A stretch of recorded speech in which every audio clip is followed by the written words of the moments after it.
কি গাইস, জলের আওয়াজটা শুনলে তোমরা? কি সুন্দর তাই না? তোমরাও কি একবার ঘুরে আসতে পারো ফারাক্কা। আমরা তো ফাটাফাটি এনজয় করেছি। আর হ্যাঁ, এই জায়গাটা আই লাভ ফারাক্কা লেখা ছিল, তো আমরা সেখানে ভিডিও করিনি, প্রচুর ভিড় ছিল, তাই তো তোমাদেরকে ছবি পোস্ট করে দিলাম, তোমরা দেখে নাও।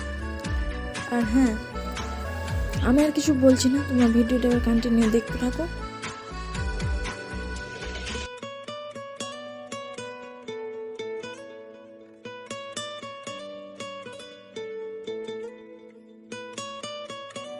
তো চলো, আজকের মতো এইটুকুই, দেখা হচ্ছে নেক্সট ভিডিওতে। টাটা।